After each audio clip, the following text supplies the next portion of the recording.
What do you do when the very thing that lights you up feel like it's holding you back? How do you keep going when doors keep closing? How do you manage high-level business development without losing your high vibrational energy? What's good, Elevation Nation, and welcome to the Elevate It podcast, where the It stands for inner tugging, the divine pull within, guiding us in self-awareness, relationships, and spiritual unfolding through inner work. I'm your host, Christian F. Johnson. Now let's go! Today, we are diving into a powerful conversation with a guest who embodies resilience, reinvention, the power of staying in alignment in his inner tugging.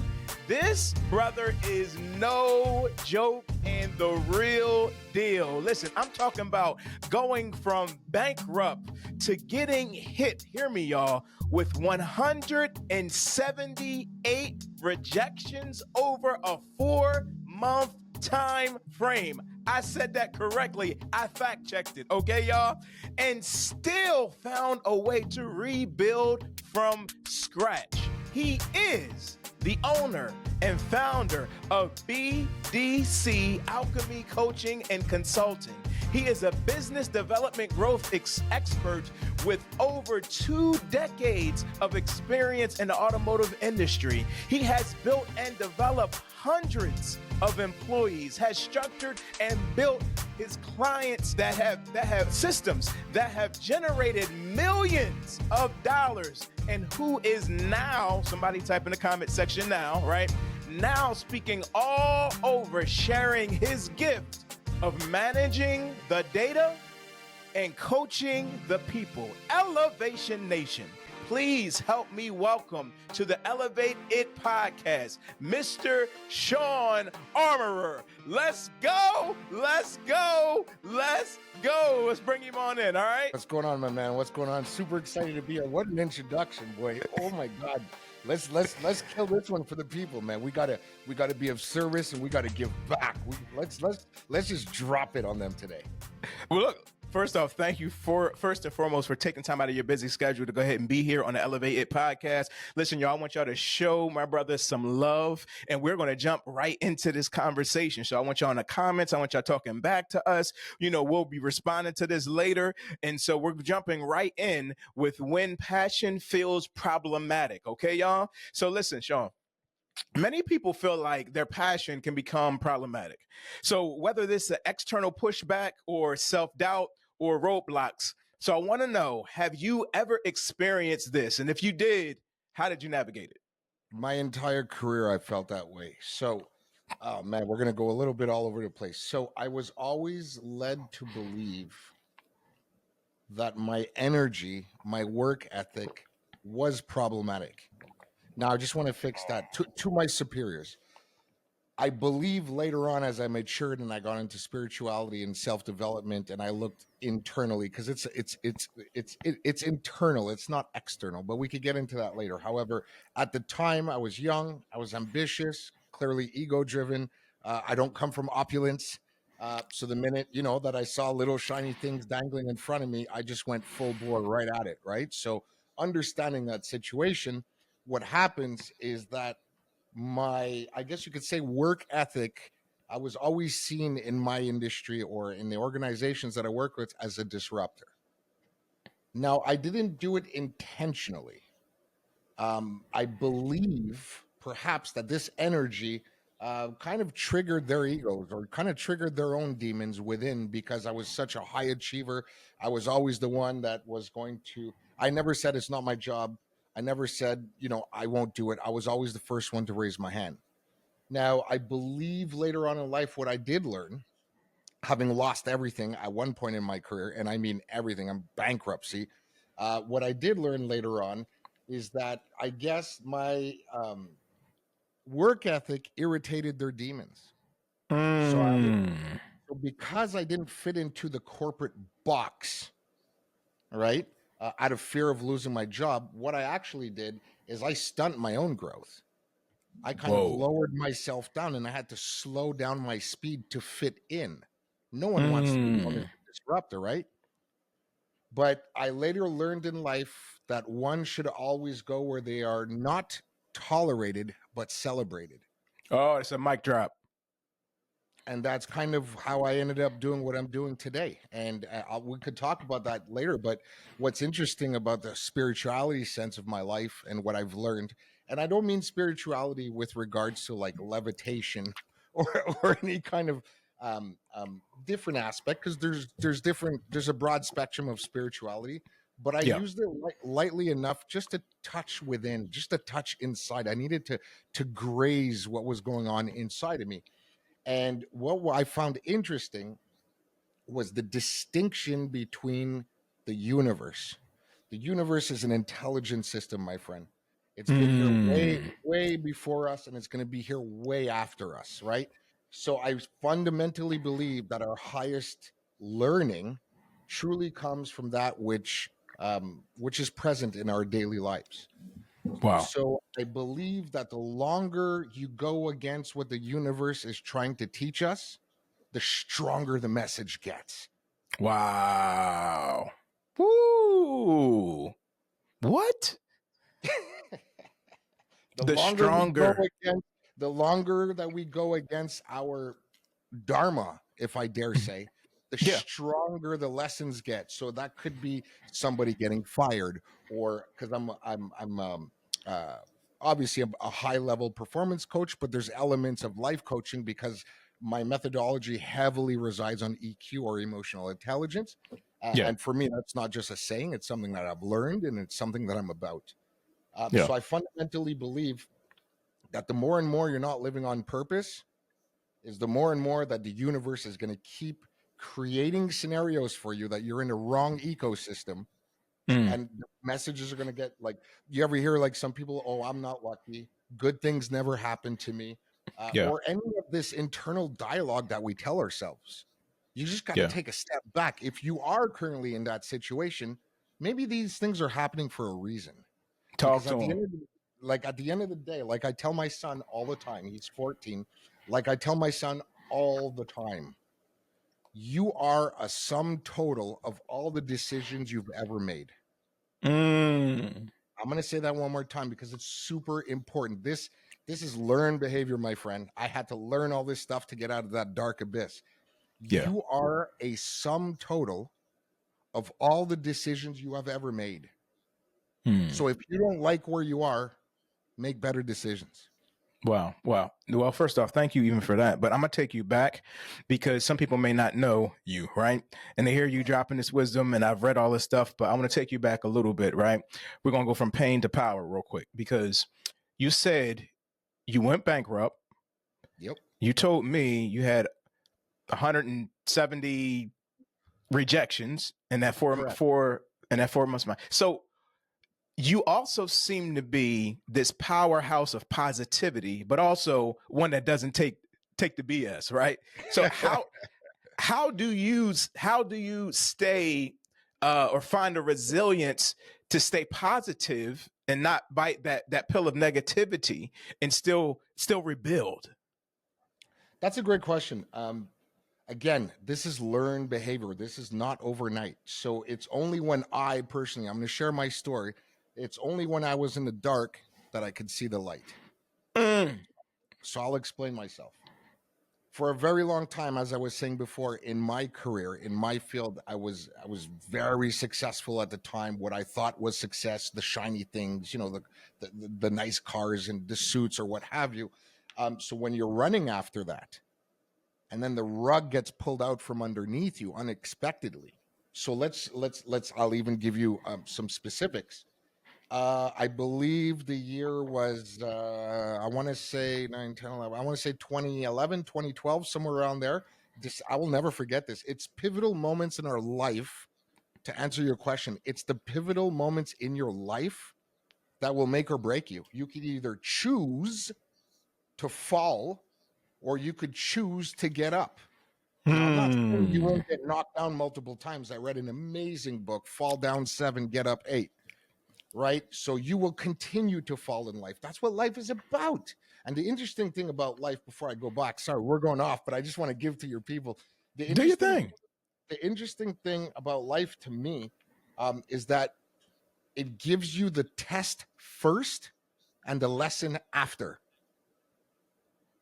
I'll say that again. Life gives us the test first, and then we learn about it after, as opposed to how we were biologically built up in the school system. We learn, we get a test. We learn, we get a test. So they're conditioning us opposite of our biological structure to fail first, then learn. They've reverse engineered the whole thing, which is why when I learned how to just detach or unhinge from the system. Now, I don't want to be cynical because the system is necessary because we are in this ecosystem. However, similar to like the movie The Matrix, it's about learning how to push those boundaries a little bit, right? As long as we're Expand. Yes, correct. Life is about expansion, not about shrinking, right?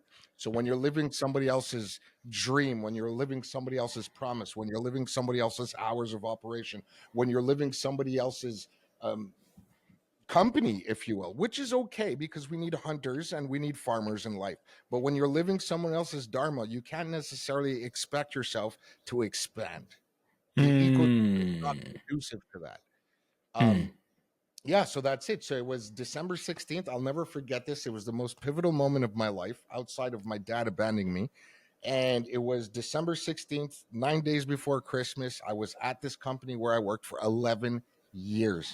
These people paid for my school. Like I was really a part of the ecosystem. And 9 days before Christmas, 11 years after, I started off washing cars and I went all the way to the top where I was actually running dealerships, and I lost everything, and they let me go 9 days before Christmas. And then after that, what happened basically was a domino effect. I felt that I wasn't, bringing home the bacon, if you will, for lack of a better term. So that put a lot of stress on my marriage. Well, I wasn't officially married, but we were together for 13 years, so it's pretty much the same thing. So it put a lot of stress. So 3 months after that, I got separated. A month after that, everything that I'd amassed that I felt was was success. The cars, the boat, the picket fence, literally, the dog, the house. All I just saw this stuff just slowly going away. And then fast forward from December 16th to that day that it started it. 5 months later, I found myself in a basement apartment with a letter on the door, sleeping on the floor at the time with my 3-year-old on a mattress because I couldn't afford a 4.5. It was a 3.5, and I was on the floor, actually eating off a hot plate because I couldn't even afford an oven. Wow. Wow. Um, Wow. Wow. What's the moment that changed everything for you? Eric Thomas. My job at one point became looking for a job, right? I wasn't going to take it. I mean, listen, as I said before, I don't come from opulence. My mother was divorced. She had 3 boys. My dad kind of abandoned us. So it was like from one day to the another, he was just gone. I was 12 or 13 at the time. Just wondering, I was just kind of like, where are you going? You're leaving now? Like puberty is coming. Like you can't just leave me with this thing called life, right? So he left, and basically, my mom, divorced mother of 3, trying to hold it all together, had multiple jobs in and out. So it was almost like, look, guys, you got to fend for yourself at this point, or we lose everything. So she instilled in us work ethic. She really instilled in us to keep your word. If there's one thing I could really, really give it to her, is first of all the love that she had for us, like a mother's love, as they say, and number 2, I saw her go through the ringer with half of what we have available to us today. There was no internet. There was no internet back then. There was no night courses you could just do from the luxury of your living room, right? She went out there and she got it done. I am not saying she didn't get bruises and bumps and cuts and scrapes because I almost heard her crying every night. Wow. But it was through this experience that I told myself later on when that happened, fast forward December 16th, I'm like, if she could do it, I could do it.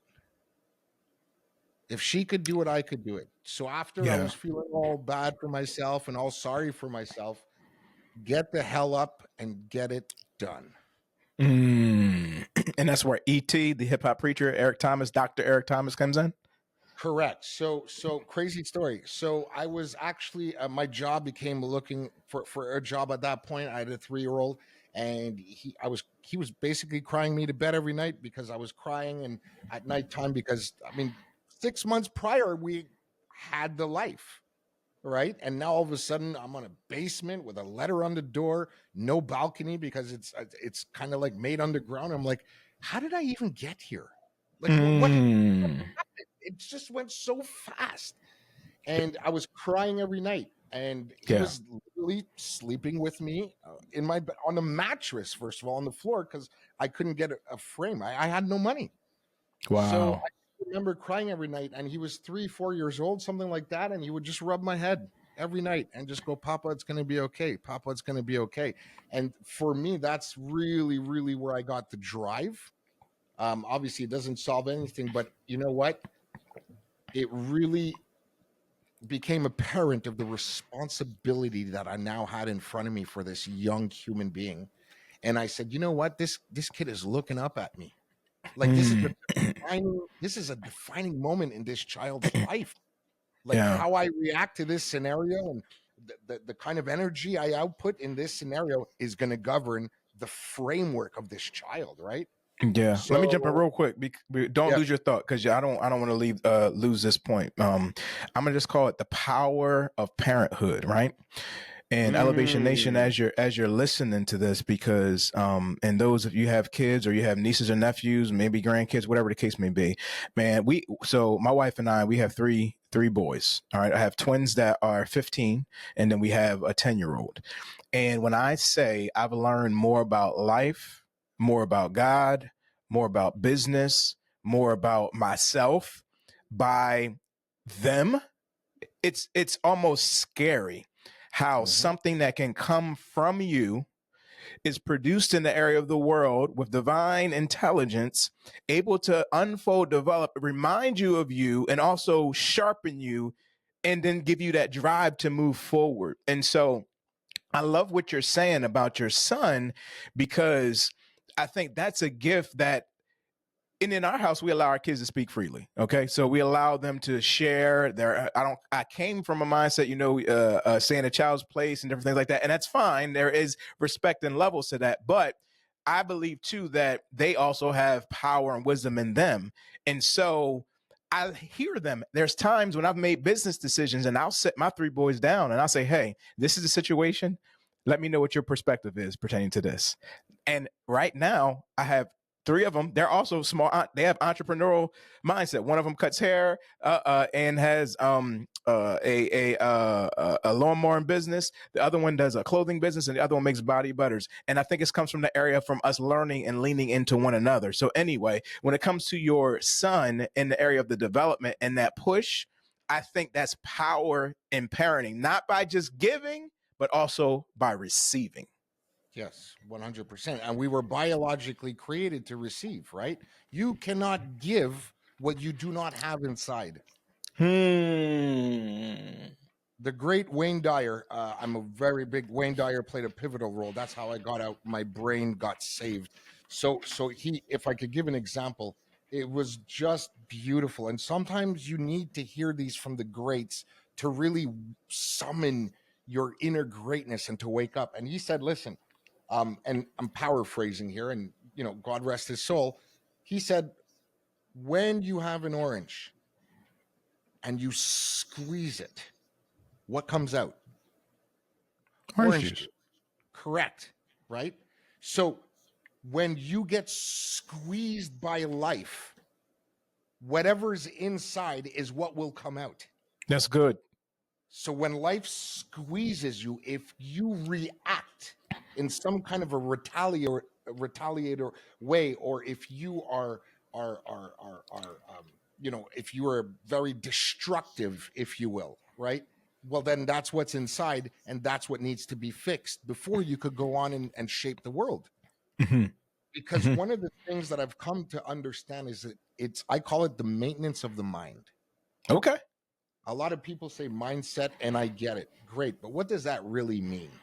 Right? Because we've already have a mindset. So when you're taking in what I refer to as content consumption, it's being put on top of what we were grown with. Right? Mm-hmm. That's what causes that friction, right? The fracturing of self, if you will. So the maintenance of the mind, your mind is your brain, your mind is a muscle, right?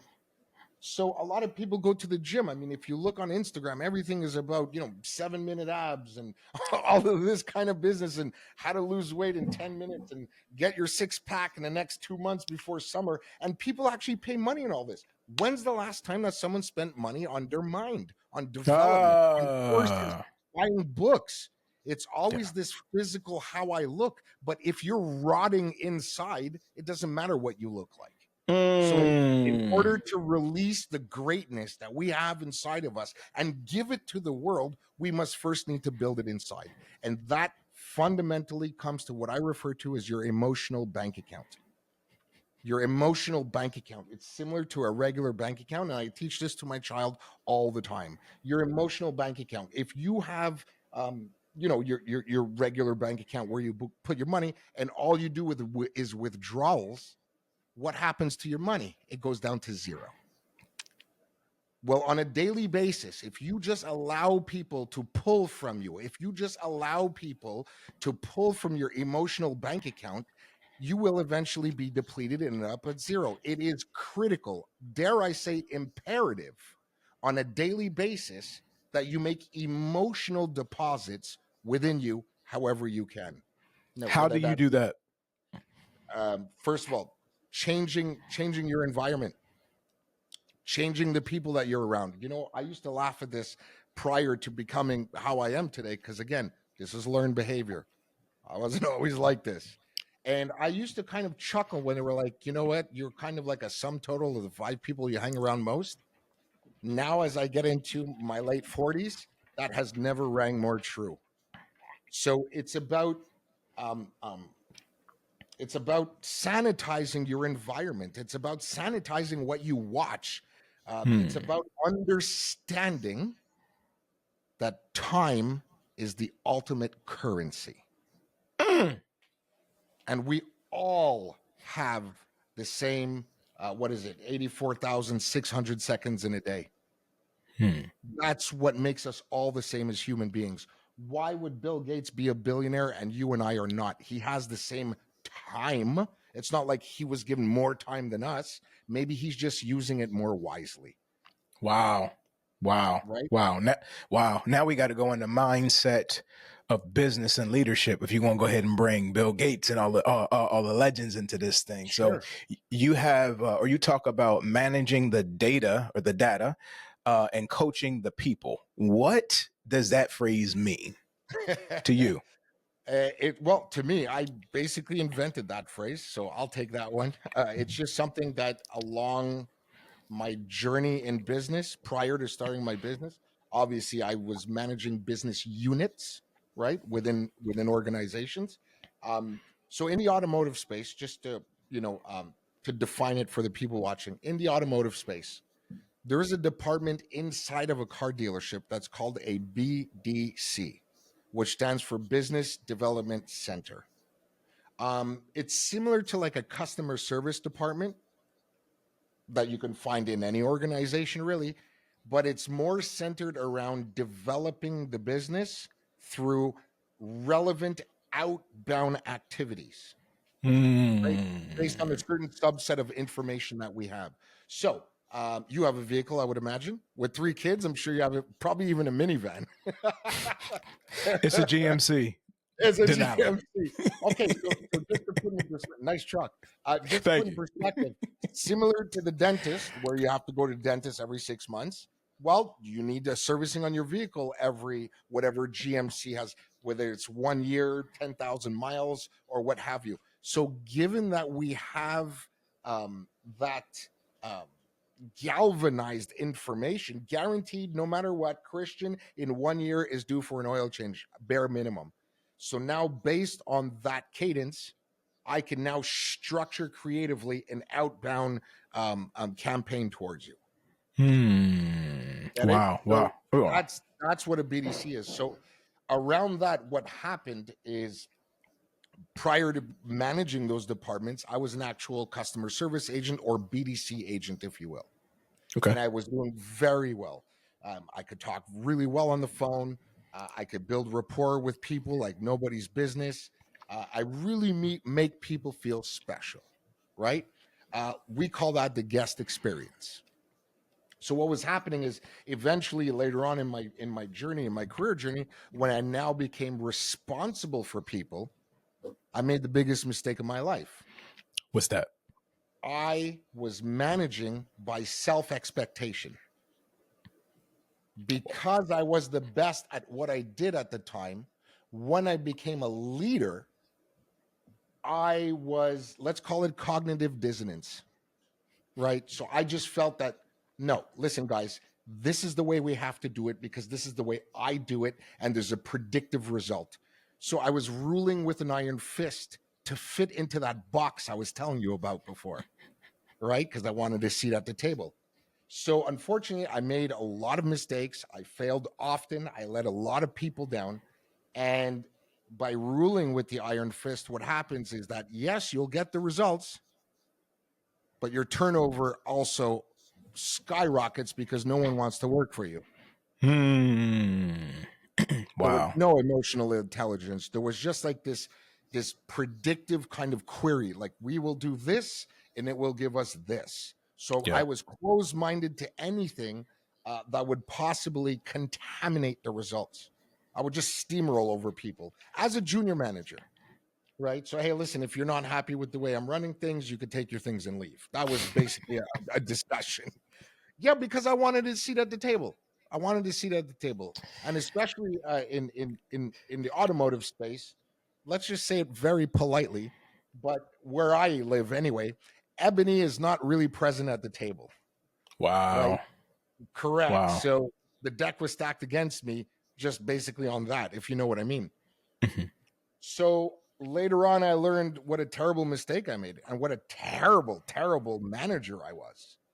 And then again, because when I say learned behavior, content consumption, all of these words I'm dropping for you people, these are very selected words. I've curated my new mindset, and I started reading. I started reading a lot of material on Simon Sinek, and it started to kind of restructure the way I look at people and the way I manage my teams. So I said, look, what am I really, really, really good at? I am really, really good at data analysis and trajectory. Like, okay, if we continue at this pace, this is where we're going to be. I was really, really good at that. But I was also, in a certain sense, really, really good with people. So I made the fundamental decision to recalibrate my thought process and marry the two together.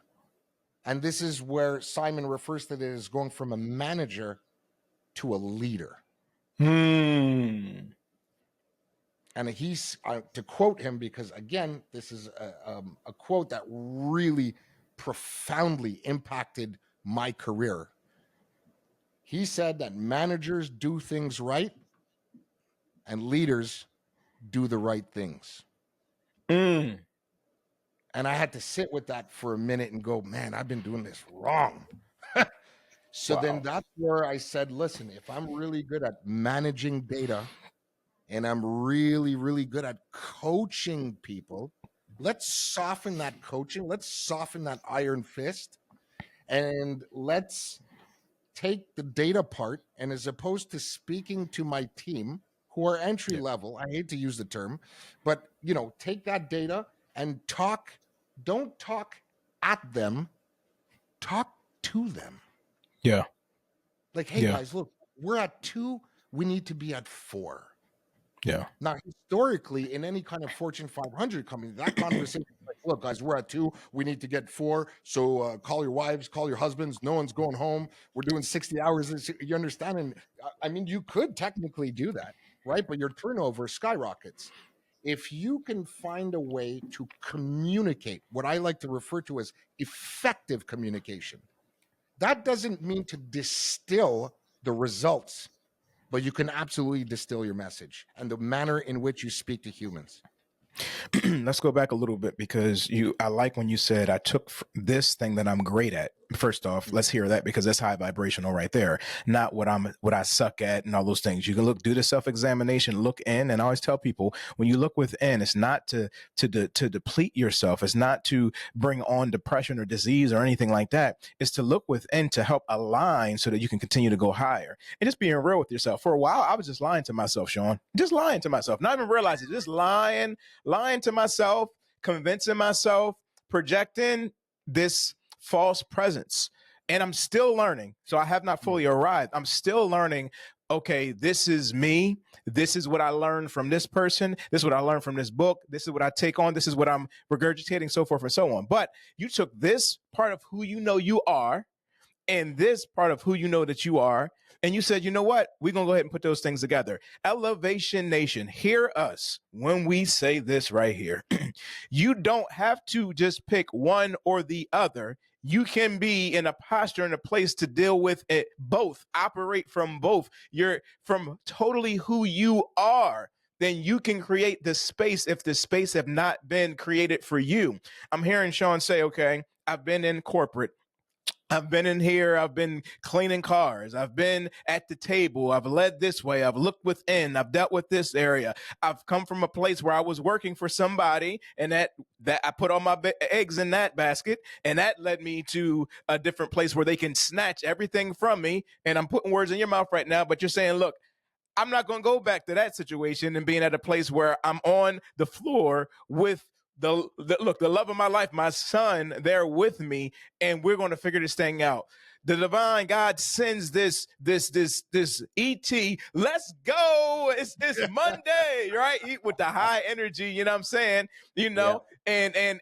and it shakes you to a place that awakens you, and now you move forward from a place where you've taken power that you've already had but didn't realize it. You became aware of it, and now you're operating knowing who you are. Listen, this is why this speaks to me personally, because we're in a time and a place where everybody is telling you how to live, what's right, what's wrong, how to build it fast, build it slow, do this, you got to do this, follow this guru, do that. And my encouragement is, when's the last time you took a moment to be quiet, to turn off the noise, look within, and see what's being spoken to you and your higher self?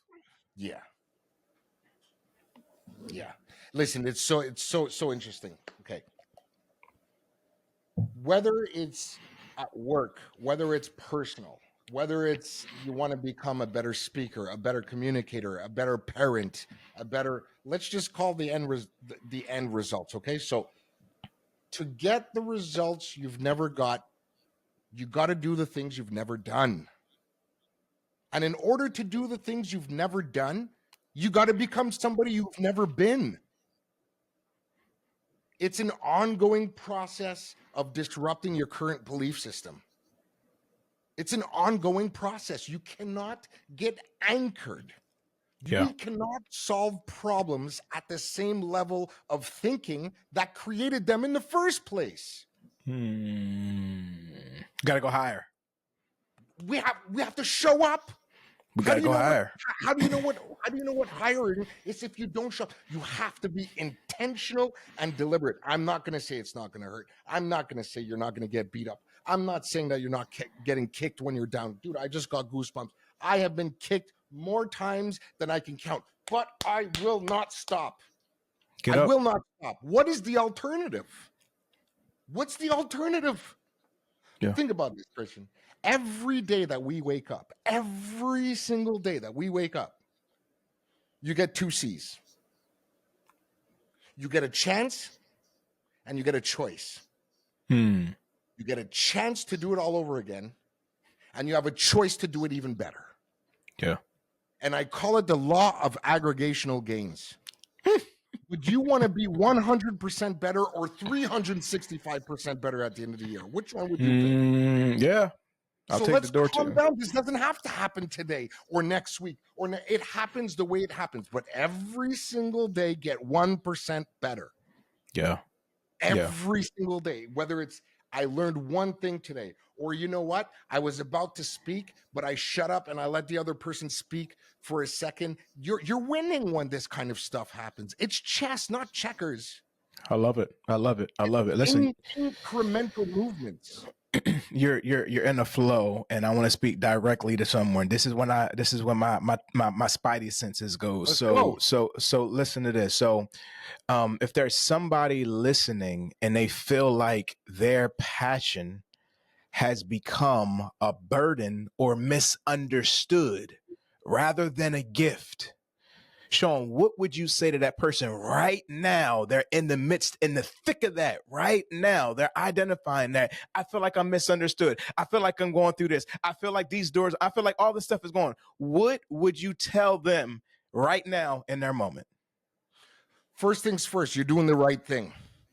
Because if you're disrupting people around you, it's because you're disrupting their egos. So you're doing the right thing. However, you're doing the right thing in the wrong place.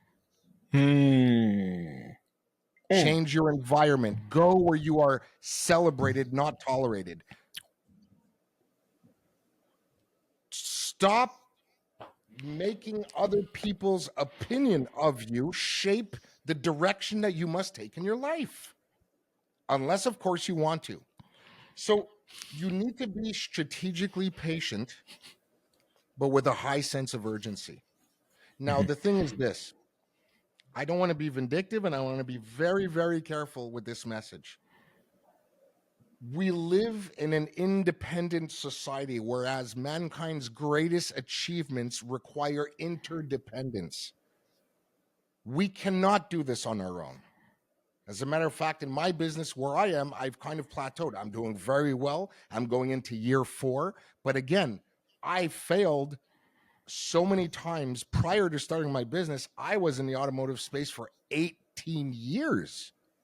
This is not just something that just happened. This is 18 years of trial and error and making mistakes and falling down. They say you're an expert, apparently. Subject material would say that you're only an expert at 10,000 plus hours, apparently, when you're doing. I logged maybe 50,000 hours and I'm still making mistakes, right? So create your own reality, but do it with integrity. Approach it with emotional intelligence and be of service to others, and it will win. Be of service to others and it will win, because you have to learn, though. You have to learn. You have to shut off the TV. Time. I mean, think about it. It's what they said, and I don't want to go deep down into it, but somebody in my immediate surroundings is in the medical space, so I go and see this person often, and it exposes me to older people because they're in a senior citizens home. It's the best place you could possibly visit, man. Because oh man, dude, I just got goosebumps. I take advantage from learning from the people that did it before me. And one of the most common traits that I keep hearing over and over and over and over, and I go there about once every 2 weeks minimum, and I keep hearing the same thing. We're talking about 80, 90 years old, some people 100 years old, and they are the sweetest people.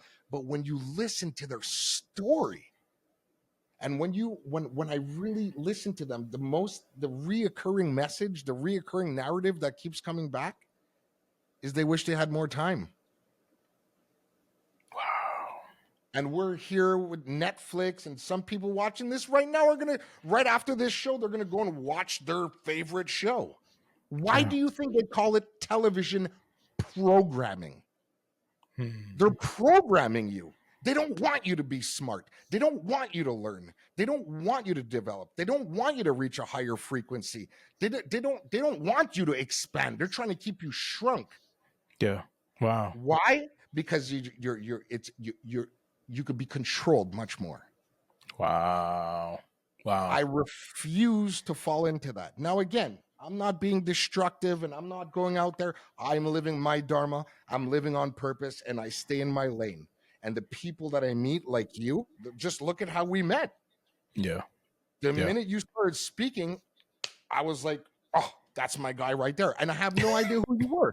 You just started talking to him like, find your tribe. That's what I would say to people. Don't change who you are. Don't raise your voice. Raise your argument. Ooh, wow! You're dropping all types of mics, and you know what? You're right. For those who might have missed that, we met during a $1 million mastermind. Yeah, yeah. And it's what? Look at you and I, and we were in development.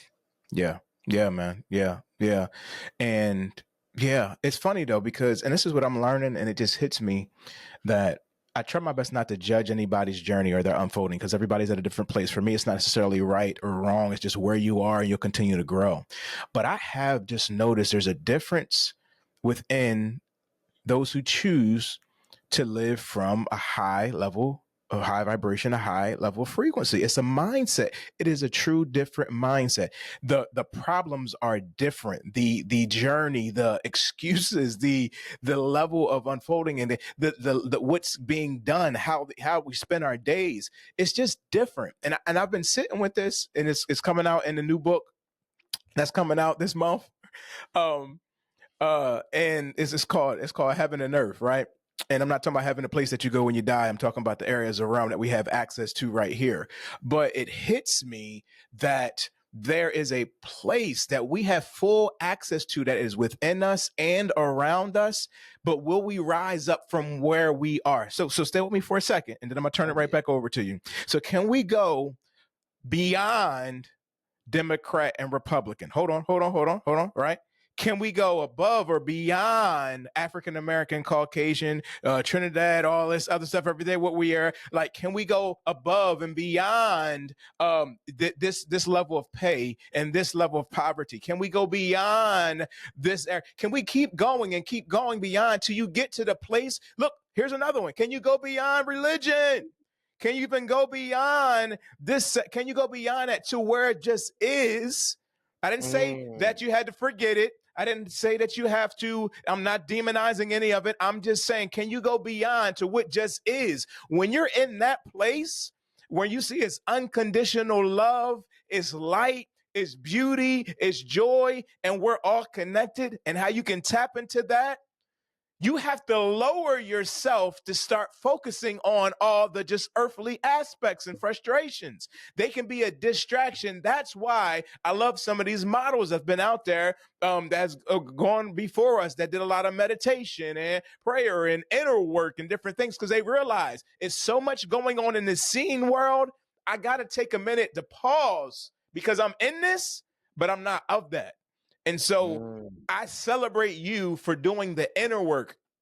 I celebrate you for identifying, showing that this is where I am, this is where I'm going, and there's no option B. I'm going forward and moving forward within this, and I'm taking whoever with me, but who makes the choice that they want to jump off, it's okay too. I celebrate you for moving forward. I celebrate you, bro, for realizing, look, I'm not going to use an excuse of not having my father around. I'm not going to use the excuse of not having a big bank account. I'm not going to use the excuse that I didn't have a life partner pertaining to this situation. I'm not going to use any of these earthly areas of excuse when I realize that I get the same 24 hours as the most wealthiest, high vibrational being on the planet. I get the same time. And I celebrate you for that, man. So I wish nothing but good, great, and awesomeness to you, bro, like through you. And I ask all of my guests, well, two things I got to ask. I want to know where we can go ahead and find you on social media. And then I want you to leave us with a word that we can have with us throughout the week. So on social media, how can we find you? Definitely on LinkedIn. I live and breathe on LinkedIn. I've actually built my business on LinkedIn predominantly. So hit me up, Shawn Armorer. The name's just down there.